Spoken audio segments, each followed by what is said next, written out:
नमस्ते साथियों। साथियों, इस प्रस्तुतिकरण में मैं बात करूँगा कि यहूदी धर्म की उत्पत्ति कैसे हुई। जो जूइश हैं, जो यहूदी लोग कहलाते हैं, वो इनकी धर्म की उत्पत्ति कैसे हुई। तो हम जानते हैं कि यहूदी धर्म की उत्पत्ति वेस्ट एशिया के क्षेत्र में हुई थी। इतिहासकारों ने इस पर बहुत खोजें की, आर्कियोलॉजिस्ट ने इस पर बहुत खोजें की, लिंग्विस्टिक्स थे, उन्होंने बहुत खोजें की। तो एक अनुमान मिला कि 600 बीसी और 700 बीसी के आसपास, यानी कि आज से कुछ 2500 2600 2700 साल के आसपास वेस्ट एशिया के क्षेत्र में, जो वर्तमान इसराइल का क्षेत्र है, वहाँ पर यहूदी धर्म की उत्पत्ति हुई, यानी जूइश रिलीजन की शुरुआत हुई। तो सर्चर्स को ये पता लगा कि जो यहूदी धर्म की उत्पत्ति हुई वहाँ पर, मान लीजिए 600 बीसी और 700 बीसी के आसपास, तो उससे पहले जो ये वेस्ट एशिया का क्षेत्र था, या इज़राइल का क्षेत्र था, यहाँ धार्मिक और सांस्कृतिक स्थितियाँ कुछ और थी। यानी कि बिल्कुल ही कोई परिवर्तनशील धर्म था वहाँ के लिए, तो ये वहाँ का नहीं है। यहूदी धर्म यहाँ उत्पत्तित हुआ, वहाँ का नहीं है, यहाँ कहीं से माइग्रेशन होकर वहाँ आया। अगर हम यहूदी धर्म की जो रिलीजियस बुक है तोरा, उसमें देखें, उनकी आइडियोलॉजी को देखें, तो ऐसा बताते हैं कि एक ईश्वर है। उसमें वो प्रोफिट्स होते हैं उनके, और जब पैगंबर कह सकें वो होते हैं ईश्वर के। साथ में जो स्वर्ग नरक है, कर्म सिद्धांत है कि आपके फलों, आप जो कर्म करते हैं उसका फल ईश्वर देता है, वो चीज़ें हैं। फिर पूर्ण जन्म है, तो बहुत सारी चीज़ें जो यहूदी धर्म के आइडियोलॉजी में है। तो ये एकदम से वहाँ पर कल्चर या एज अ रिलीजन शुरू हुआ यहूदी धर्म वेस्ट एशिया इसराइल के क्षेत्र में। तो वहाँ ये पहुँचा। ये इज़राइल, जो इज़राइल में ये रिलीजन है, या जिस भी क्षेत्र में ये उत्पत्तित हुआ, तो ये वहाँ की नेटिव नहीं है। तो ये वहाँ का नेटिव नहीं है। उससे पहले, यहूदी धर्म शुरू होने से पहले, वहाँ और कल्चर था। बहुत सारे ईश्वरों, भगवान और देवताओं की संस्कृति वहाँ थी वहाँ पर, और वहाँ एकदम से वो कल्चर शुरू हुआ, ऐसे इतिहासकारों ने देखा। तो ये जो विचारधाराएँ जितनी भी है कि ईश्वर है, उसके पैगंबर हैं, और स्वर्ग नरक पुनर्जन्म कर्म सिद्धांत कि आपके फलों, आपके कर्मों का फल ईश्वर देता है। ये सारे विचार कहाँ उत्पत्तित हुए, हमें चलना पड़ेगा प्राचीन समय में। फिर वहाँ से हमें पता लगेगा कि यहूदी धर्म की उत्पत्ति कैसे हुई। तो अगर हम 1000 बीसी और 1500 बीसी के आसपास की बात करें, यानी यहाँ से 3000 और 3500 साल के आसपास की बात करें, हम बात कर रहे हैं 1000 बीसी के आसपास की। तो जो पर्शिया का क्षेत्र है, जो वर्तमान ईरान देश के नाम से जाना जाता है, तो पर्शिया के क्षेत्र में क्या था, बहुत सारी संस्कृतियां थी। उनमें से ही प्राचीन से भी प्राचीन समय में हम बात करें, 3500 साल आज से पहले की बात करें, 3000 साल पहले की बात करें, तो वहाँ एक विचार था।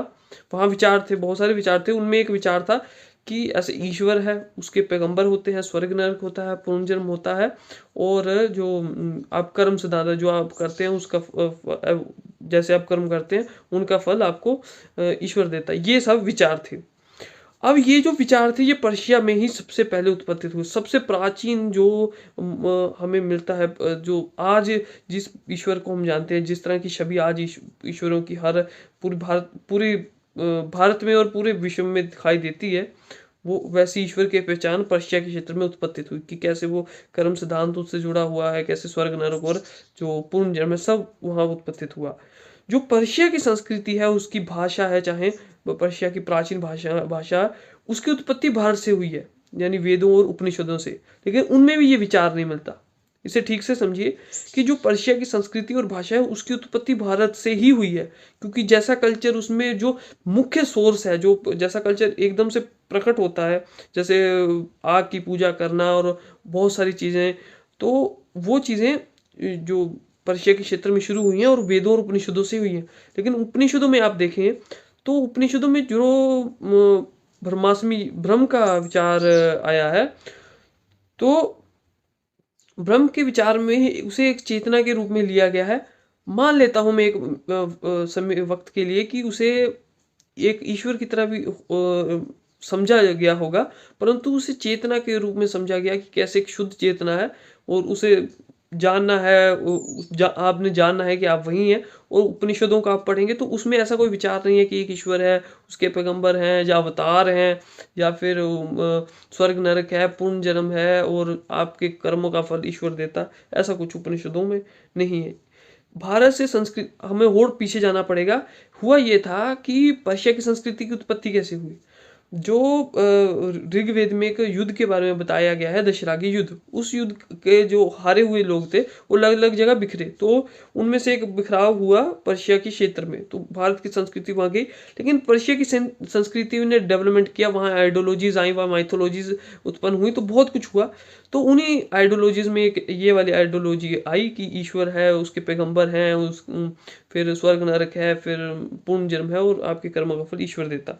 तो ये चीज़ें आज से कुछ 3500 और 3000 साल के आसपास उत्पत्तित हो गई थी, जो पर्शिया का क्षेत्र है, जो वर्तमान ईरान के नाम से जाना जाता है। तो पर्शिया के क्षेत्र से क्या हुआ कि बहुत ही स्पष्ट सबूत हैं, आर्कियोलॉजी, लिंग्विस्टिक और हमें उसके तरफ हिस्टोरिकल, कि ये एकदम से इसका जब आज 600 बीसी और 700 बीसी यानी 2600-2700 साल के आसपास क्या हुआ कि जो पर्शिया का क्षेत्र था, वो मेन केंद्र बिंदु क्या है कि पर्शिया के क्षेत्र से एक माइग्रेशन हुआ, जिससे जो वेस्ट एशिया में ये आइडियोलॉजी पहुंची, ईश्वर, उसके पैगंबर, उसके स्वर्ग नरक और पुनर्जन्म और आपके कर्मों के फल ईश्वर देता है, सब विचार वहां पहुंचे। भारत में भी इसका प्रभाव पड़ा, उस पर मैं आगे बात करूंगा कि कैसे भारत में ईश्वरवाद और बाकी सब चीजें, कर्म सिद्धांत सब कुछ आए, उस पर करेंगे आगे बात। तो एक बात तो होगी कि जो आइडियोलॉजी थी, जो यहूदियों की आइडियोलॉजी है, जो जूइश रिलीजन की जो आइडियोलॉजी है, उसकी उत्पत्ति तो हुई थी पर्शिया क्षेत्र में। और दुनिया में जितने भी आज हम जिसे भी ईश्वर कहते हैं, उसकी आइडियोलॉजी, उसके केंद्रित विचार पर्शिया के क्षेत्र में ही उत्पत्तित हुए, सबसे प्राचीन वहीं उत्पत्तित हुए। तो पर्शिया के क्षेत्र से तो फिलोसफी पहुंच गई, लेकिन मेन बात एक और भी है कि जो यहूदियों की रिलीजियस बुक है तोरा, उसमें बहुत सारे लोग, व्यक्तित्वों के नाम भी हैं, जैसे यहोवा, जैसे गुलिगा, उसके बाद एडम और ईव, नू, अब्राहम, जैकोब, लेवी, और अपने मूसेस। तो इनकी ये व्यक्तित्व कहाँ इनकी जन्म हुए हैं, और इनकी कहानी कैसे पहुंची है जो वेस्ट एशिया में और जो यहूदी धर्म में। तो ये बात ऐसी है, फिर हमें भारत की ओर आना पड़ेगा। तो क्या है कि जितना भी ये स्टोरीज हैं, चाहे यहोवा से लेकर मूसेस तक, ये सब इनका जन्म भारत में हुआ है। भारत में उत्पत्तित व्यक्तित्व है, इसे पूरे ढंग से हमें समझना पड़ेगा। तो मैंने आपको एक युद्ध के बारे में बताया, दशरागी युद्ध, जिसके युद्ध के बाद भारत की बहुत सारी संस्कृति पर्शिया के क्षेत्र में पहुंची, और बाद में 500 600 बीसी और 700 बीसी में वेस्ट एशिया से यहूदी धर्म की उत्पत्ति हुई। तो क्या भारत में ऐसा था कि जो भी आप व्यक्तित्व बोल रहे हैं, जैसे यहोवा है, उन यहोवा शब्द ऋग्वेद में 40 से ज़्यादा बार आया। तो आप यहाँ पर एक बात क्लियर कर दूं, आप ऐसा भी तो सोच सकते हैं कि बाहर से भारत में माइग्रेशन हुआ, लेकिन इसका कोई भी लिटरेचरी एविडेंस नहीं है, कोई इन्फ्लुएंस नहीं है। यहूदी धर्म का ऋग्वेद और उपनिषदों में कोई भी इन्फ्लुएंस नहीं है, आप आसानी से चेक कर सकते हैं। अगर कोई सामान्य ज्ञान वाला भी है, जो इतिहास में इतना जुड़ा भी नहीं है, वो फिलोसफी को मैच करके देख सकता है, उसका कोई प्रभाव नहीं दिखता है। यहाँ से पर्शिया पर गया, वहाँ का प्रभाव फिर वेस्ट एशिया पर पड़ा, ये सिंपल तरीके से दिख जाती है बात। तो भारत में क्या हुआ कि जो भी आप व्यक्तित्व जिनकी बात कर रहे हैं, जैसे कि अब्राहम की बात कर रहे हैं, मुख्यतः है यहूदी धर्म में अब्राहम की कहानी बिल्कुल मिलती है उत्तनपाद से। फिर और उसके बाद जो मूसेस हैं, उनकी कहानी श्री कृष्ण जी से मिलती है। तो जो मूसेस की कहानी श्री कृष्ण जी से मिलती है, श्री कृष्ण जी की वो वाली कहानी आपको मिलेंगी बुद्धिज्म में, जैनिज्म में, और जो भी प्राचीन शिलालेख हैं जो बिना माइथोलॉजी के हैं, उसमें आपको कृष्ण जी की मेन कहानी मिल जाएगी, असली कहानी मिल जाएगी। ठीक है, लेकिन क्या हुआ कि ये पुराण कैसे लिखे, उस पर मैं आगे बात करूंगा। तो पहले हमें जानना पड़ेगा कि ये जो व्यक्तित्व है, जो जितने भी व्यक्तित्वों की कहानी हम जानते हैं, चाहे एडम और ईव की कहानी है, वो यहाँ स्वयंभू मनु और शत्रुपा की कहानी के रूप में जानी जाती है। तो जितने भी व्यक्तित्व थे भारत के, इनकी कहानी उस युद्ध के बाद, यानी दशरागी युद्ध के बाद पहुंची पर्शिया के क्षेत्र में। पर्शिया के क्षेत्र में उत्पत्ति हुआ ये विचार, ईश्वर और बाकी सब पुनर्जन्मों, सब कि आपके कर्मों का फल ईश्वर देते हैं, पैगंबर होते हैं, ये सब विचार फिर पर्शिया से मिले, और पर्शिया से वो कहानियां और विचार मिलकर पहुंचे वेस्ट एशिया में, और वहां पर यहूदी धर्म की उत्पत्ति हुई। ये तो हो गई उत्पत्ति। तो मेन इसमें मैं बताना चाहता था कि जो यहूदी धर्म की उत्पत्ति हुई है, वो ऐसे हुई है कि भारत की कहानियां थी, जो व्यक्तित्वों की, ऐतिहासिक व्यक्तित्वों की, असली में जन्मे व्यक्तित्वों की कहानी थी, वो कहानी पहुंची पर्शिया के क्षेत्र में, एंशियंट ईरान के क्षेत्र में। वहाँ उनके साथ बहुत सारी आइडियोलॉजिकल चीज़ें वहाँ की जुड़ी, जो वहाँ उत्पत्तित हुई, और वहाँ से फिर वो गई वेस्ट एशिया की ओर। तो भारत से होते हुए पर्शिया तक पहुंचा प्रभाव, और पर्शिया के बाद वो उसका प्रभाव वेस्ट एशिया होते हुए फिर आगे धर्म बनते चले गए। तो एक मैंने बात की कि जो ईरान की जो एंशियंट ईरान की, चाहे पर्शिया की जो फिलोसफी है, जो ईश्वरवाद और उससे रिलेटेड सब चीज़ें हैं, और चाहे जो यहूदियों की रिलीजियस वो है, उनका प्रभाव आपको वेदों और उपनिषदों में नहीं दिखेगा। हाँ, ये सत्य है। वेद उपनिषद भारत की मूल तथा प्राचीन संस्कृति है तथा फिलोसफी है। तो क्या हुआ कि अब आप बोलेंगे कि भारत में फिर पुराण कैसे लिखे गए, अवतारवाद कैसे आ गया, जो कहानियां यहाँ से बाहर गई और पैगंबरों के रूप में जानी गई, फिर यहाँ अवतार कैसे हो गई। वो अवतार नहीं हुए तो मुख्य रूप से वो बहुत ही जादुई चीज़ों से, मिरेकल चीज़ों से जुड़े, जैसे उत्तनपाद हो गए, और आगे ध्रुव हो गए, आगे कृष्ण हो गए, ठीक है, और जो लेवी हैं यद्दू हो गए, और उससे पहले भी जो व्यवस्था मनु और स्वयंभू मनु, सब कहानी ये इतनी जादुई से कैसे जुड़ी।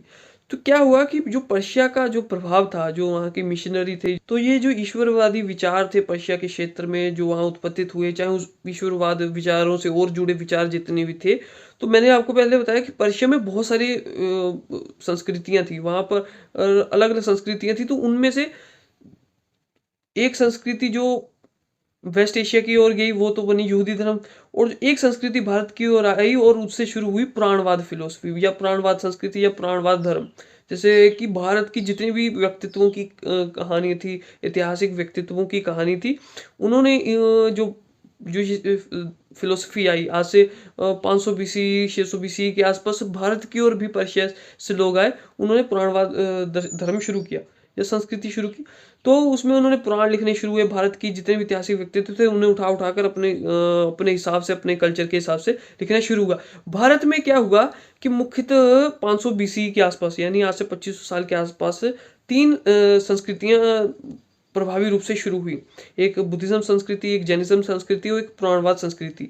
तो पुराणवाद संस्कृति हो, चाहे जैनिज्म हो, चाहे बुद्धिज्म हो, श्री राम और श्री कृष्ण जी का आपको वर्णन बुद्धिज्म में मिलेगा, जैनिज्म में मिलेगा, और पुराणवाद संस्कृति में मिलेगा। पुराणवाद संस्कृति तो भारत से बाहर से आई है, तो पुराणों की संस्कृति भारत की नहीं है।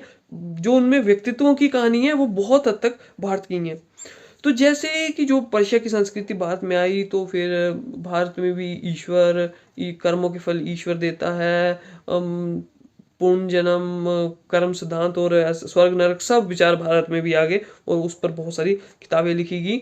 और आप भगवत गीता में देखेंगे तो भगवत गीता की पूरी फिलोसफी जितनी भी है वो पर्शिया की संस्कृति से बिल्कुल मिलती है, और उपनिषदों से बिल्कुल नहीं मिलती।